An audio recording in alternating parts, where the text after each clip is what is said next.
Hey guys, I promised more video blogs and I haven't had a lot of time to do them, so I thought I would take a few minutes to do one today. I gave a talk last week or 2 weeks ago that was pretty well received on the topic of atmosphere in a Charlotte Mason education, and I thought that I would do the same talk today for this blog for those who missed it. Wanted to have like review notes or people who just were interested on the topic of atmosphere. And I apologize for the background. I'm in my garage because it's the quietest place in my house. Um, so anyways, so Charlotte Mason said that education is a discipline, an atmosphere, and a life. And so atmosphere is 1/3 of an education. And interruptions. Okay, close the door. Okay, all right, I'll take care of it. Close the door, please. Thank you.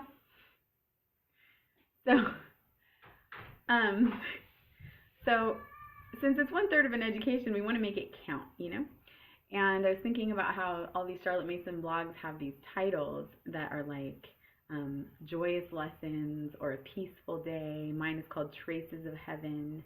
There's one called A Sabbath Mood.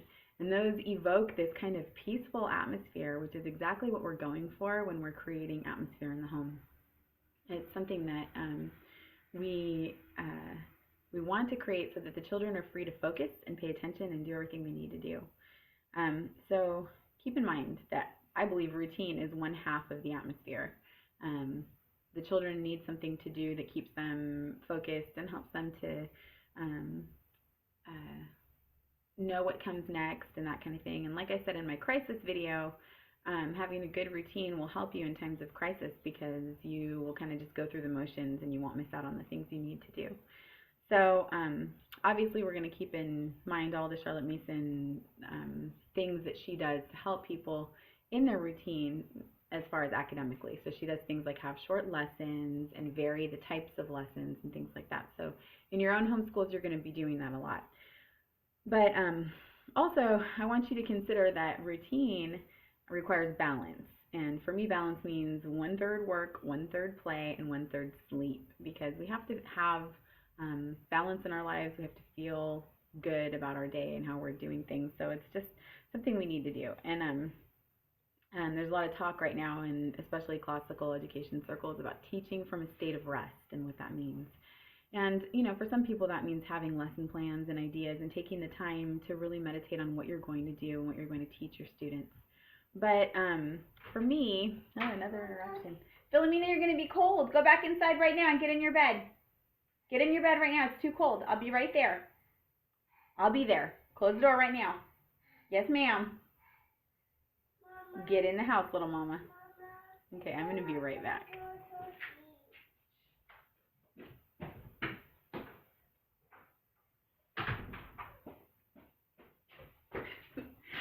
Sorry about that, little people. Let's see, where was I? Okay, so teaching from a state of rest. So yeah, you want to have lesson plans and you want to have an idea of where you're going so that when you get there, when your day starts, the students are looking to you for advice and information, and you already know what's going to be happening because you're right there. And you've thought about it and you're prepared and all that stuff. But it also means being balanced, having had a good breakfast, having had the time to exercise during the day, having had the time to just have some quiet, and getting enough sleep. And sometimes that stuff can be hard for moms, so I can appreciate the difficulty of it. But if you make it a focus or you make it a priority, you can do it. My husband always says that if you really want to do something, you'll do it, and if you don't want to do it, you'll find an excuse. And that's been kind of harsh, but it's true. I really find that the things that matter to me, I will get done, and the things that don't matter to me, they'll just go by the wayside. So I also think when you're creating your routine, you want to consider your lifestyle, the things that you do that make you who you are, make your family who they are, whatever. Everybody lives in kind of their own culture, their own lifestyle, and depending on what your lifestyle is, you're going to look different. Some people are nocturnal, some people are day people, some people are morning early risers, and some people are night owls, and some people have jobs where like the husband does shift work. Some people, both members of the marriage are or if the couple are working. Sometimes one person stays at home. In my case, my husband's a firefighter, so our shift days are every other day. Sorry, I was wondering who this car was that was pulling up. We get a lot of visitors here. Our shift days are every other day. So he works 24 hours on, 24 hours off, 3 days in a row, and then he gets 4 days off. So as you can imagine, that makes making a routine a really challenging experience in this home. And so what I have to do is totally different from what another family might have to do. We have a lot of military families here where the dad is gone for like months and months at a time or a year at a time, and then comes back in and he's there in their face all the time for a couple of months. And so you have to find a balance that is directly related to what your own lifestyle looks like. So consider that. Take some time to think about what your lifestyle is. And there's this really great Charlotte Mason consultant that I love named Nancy Kelly, and she I think she wrote it in a blog or said it in a talk I listened to, I can't remember. She said, keep cutting back until there's peace in your home. And what she meant by that was all those things that you want to fit in, those are great, and you'll be able to fit them in. But you can't fit them in if you're trying to do too much at once. So the main thing is try to just start small. Especially if you're switching into a Charlotte Mason lifestyle and you haven't had that before, don't just like, okay, we're going to do nature study, we're going to do music study, and we're going to do, all these intense academics and everything. Do one thing at a time and do it slowly. Get good at it, make it a habit, and build upon that instead of just like throwing everything in there. And before you know it, you'll find that you're doing all these things naturally. You'll have lots of time for all those things because everything will flow really smoothly, but it's going to be overwhelming if you try to change your routine too quickly. So be at peace because it will take some time to develop your routine. You want to look after the things that are good for your soul too. So obviously time in prayer, and obviously time or meditation or whatever you do in your house. You want to work hard because Charlotte Mason students are going to work hard. Their academics are difficult, and your teaching is going to be kind of challenging because you got to really think about the hard subjects. So nobody's going to do it for you, and so you have to take the time to work hard. And you want to take the time to delight in creation. You want to take the time to go outside and breathe and look at the trees and do whatever else you need. I can hear another interruption. Okay, yeah, in a few minutes, okay? Close the door, please. So, sorry. Close the door, please, right away.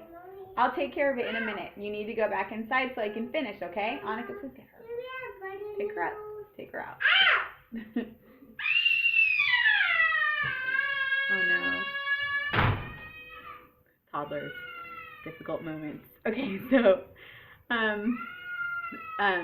you want to take the time to go outside, delight in creation, just breathe and all those things. And I might have to cut this one short and do another one. So after you've got all those things in place, the other thing to keep in mind is that you're going to be looking at habits. Habits are so important. Little rituals, routines you do, good character, the things that make you who you are, those are built out of habits. And Charlotte Mason never took any time off from good character. She didn't say, hey, you know what, it's, Sunday, so it's okay to eat poorly or, not go outside or whatever. She just did different things depending on what the correct moment was. So to resolve your Monday problem, because everybody hates Mondays, to resolve your Monday problem, you want to do things like use your weekends. So on Saturday, you might want to do good deeds in your community or whatever that kind of thing is. Sundays, you might focus on religious education, or you might focus on nature study or whatever you decide to do. But you want to keep working at it. It might just be from a different angle. You might take a small break, but you're still working just in a different direction, which is why we say that you can do. I apologize for all that noise. My 8-year-old is taking care of the 2-year-old. It's not always quiet when they do that. And then I have this quote by Charles Spurgeon that I really like. And he said, by perseverance, the snail reached the ark. And I think about that a lot because it's like those things that we think are so difficult to do, we actually can get them done if we just do a little bit at a time, a little bit every day. So there's a lot of pressure sometimes when you're a homeschooling mom to say, hey, you know what? we need to do everything right now, and we really don't. We can, take our time, do a little bit here, a little bit there. As long as we're doing it consistently and staying focused and remembering that it's important to us and it's in our routine and all those things, it will get done, and you'll be surprised how much gets picked up. Another part of your atmosphere is your liturgical life. If you're a Christian who comes from a liturgical background, you know exactly what I mean, because the year is divided into seasons, and you've got so much going on every season. If you're a Jew, you've got the same thing. If you're a Muslim, you're the same thing. If you're a pagan, you've got the same thing. Now, if you've got if you're sort of like a secular family and you don't have anything religious like that to divide you, you still have a liturgical life. Okay, I want you to go to your bed and read books until I'm done. So it's not lunchtime, but thank you. So you'll still have somewhat of a liturgical life, because you might live according to the seasons, or you might live according to like the natural seasons, or you might live according to, I don't know, your government holidays or whatever. You've got something to kind of anchor yourself in. So considering, that those types of rituals, I think, is an important part of your atmosphere. And then also, I always consider, when I'm thinking about atmosphere, I think about the physical atmosphere. I think about the food we eat and the fact that, we have a shelter. What does our shelter look like? The clothing we wear, what our schoolroom looks like.